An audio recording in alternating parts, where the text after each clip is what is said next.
Hello, welcome, Cabbage here. This might come as a surprise, but let's do a fashion check for Saryu in Nier Reincarnation. I've said this before in previous fashion check videos, I'll link to the playlist below. But I really know more about men's fashion history than women's.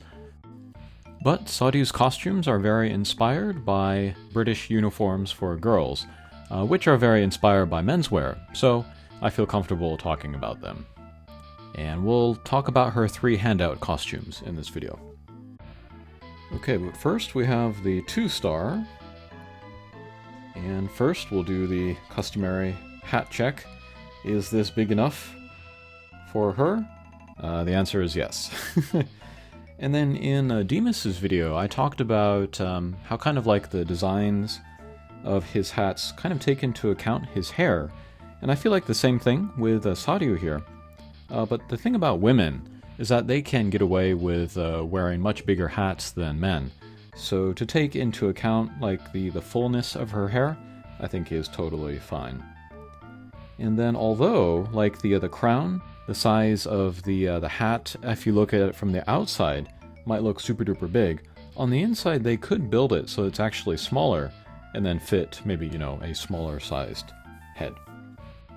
Alright, but this is a witch's hat, so it doesn't quite follow the rules of real hats.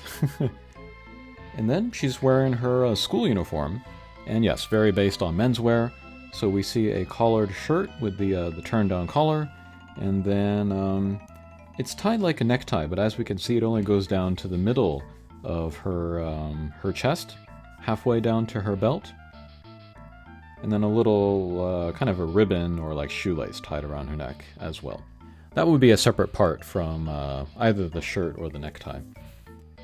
And then here on the wrist, this is important because it looks like she's wearing a sweater over a dress shirt.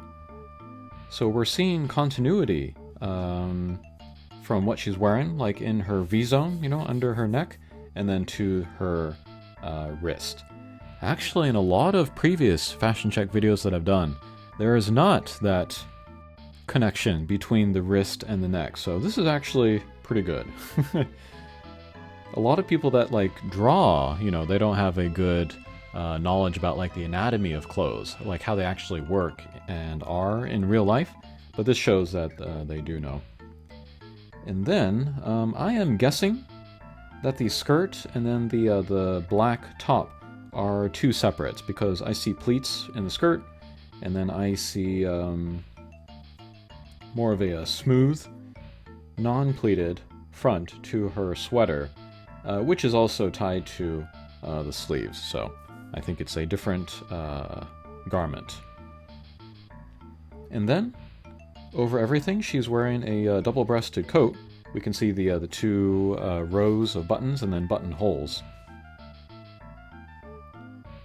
And this is another good detail here. We see the buttonholes on her right will go all the way down to the bottom, while on the left, it only goes down 1 buttonhole.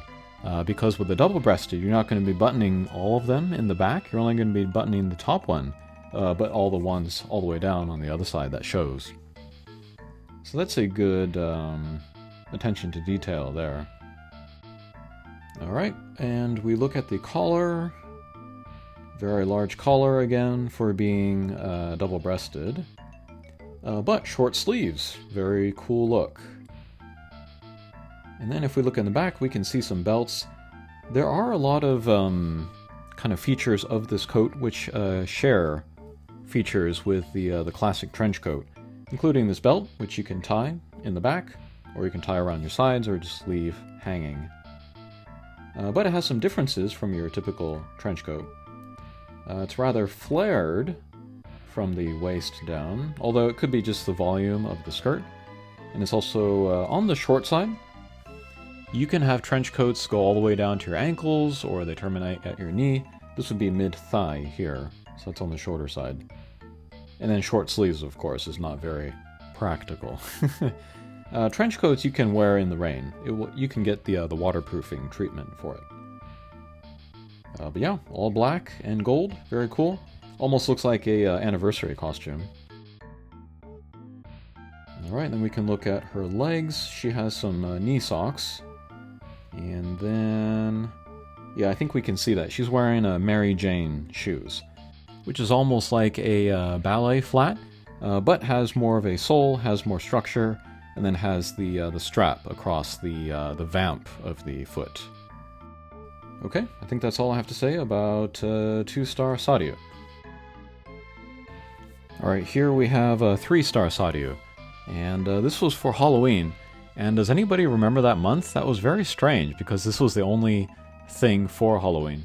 No limited characters, no events, except for maybe like, what was it, a revival of like a challenge quest or something? But yeah, that was kind of a weird month.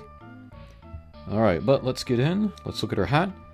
As we can see, significantly smaller than her previous.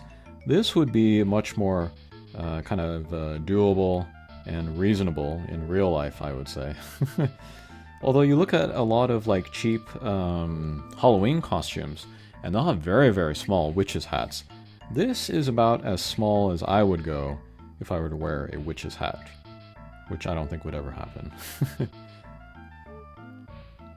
Alright, and then her dress is interesting. This is what you would call a bib dress, because it has a bib on it. That's that white fabric across her chest, and then we can see the buttons there. If you were to open this, I would want to say that it would just be like, this would be the only fabric. You wouldn't see black under that. Depends on the construction of the bib, however. But yeah, that is a part of the dress. In her sleeves, again, we can see some white there. I am guessing that that is part of just a separate shirt, which is worn underneath the bib dress. So actually, if you were to open the buttons at her chest, you might see the dress shirt under that.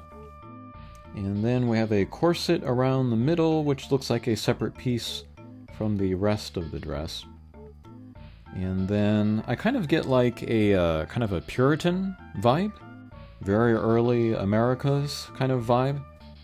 They wore lots of black and white. Some had bibs, some had like very large collars of white. And then let's look at the hem of her dress. We can see that white coming down. That's probably a lining to the inside of the skirt, which is kind of hanging out. But I would love to think that this is like a shirt dress made of that shirt material, which is connected to the sleeves and goes all the way down to her knees, and then poking out the bottom of her regular black dress. I think it's a cool look. We don't see it a lot these days, but yeah. If I were a girl, I would wear shirt dresses like that all the time. Okay, and then shoes. These are interesting. These are very similar to the Mary Janes that we saw in the previous costume, but there is some kind of white detail on the tongue. Could be cloth even. That would be pretty hard to keep clean, but cool look. The black shoe with the contrast white tongue was very big in rockabilly fashion. But yeah, pretty cool costume. Feels rather American, which I like. Okay, finally, let's look at the Dark Memory costume. Has some similarities to the 2-star. It has some differences as well. Here again, we see a giant hat. Well suited for a witch. Got a tassel on the end there, that's a nice detail. And then, well, let's look at the coat first. This looks more like a, from the thighs up anyway, a regular trench coat. But we have it fastened around the middle, unlike the 2-star. We got a cape in the back, that's different. We have a contrast, or like a different fabric on the inside there. That can usually be kind of like a woolen material, like a fuzzy, kind of warm material, which you can wear to keep yourself warm around the chest. And then looking at her neckwear, this might be, I don't know, a very short kind of a silk scarf, maybe attached by that butterfly pin. And then we have some buttons here, but I don't know if they're actually fastening onto anything. That's a very high waist as well on that coat. And then we have this kind of like additional piece of fabric, this kind of square piece of fabric right here. This is to kind of go over where the left and the right sides of the coat fold over each other to further protect you from the rain. But looking at how the jacket is done with right over left, it's actually on the wrong side. But oh well. Not a fact that most folks are aware of. Alright, and then on the sleeves we have these belts which kind of cinch around the arm. Typically this would be right at the wrist so that you could prevent heat from leaving through your armholes or prevent rain from getting in. But it's kind of a more fashionable look to have it shorter. Accentuate the thinness of the arms if you're into that. Oh, and this is strange. I'm looking at the belt, and we have the buckle there. It's done through the buckle, but at the same time, it's tied here on the side. Maybe it's not actually going through the buckle. I don't know. Alright, cape. Don't have a lot to say there. I don't know if she's wearing anything underneath this coat. She might be wearing it, like, just as a dress, as a one-piece with a short hem. Alright, and then footwear. Looks like boots. We have some buttons there. We saw this on, was it Griff? I think it was, button boots. Very old style way of fastening your shoes. But these look like kind of kiddie heels, which is common for children. They're almost flat, but they look like they have a bit of a heel. And then very, very low vamp. There's like no support going across the arch of the foot. But if it's a boot, if it secures around the lower leg, then you can get the support from there. Kind of looks like fabric again, like where the tongue would be. So yeah, this would be a very dressy shoe for maybe formal occasions, not for wearing outside. Okay, cool costume. Hopefully we get more handout versions of Saryu in the future. Okay, thanks for watching, and we'll see you again. Take care.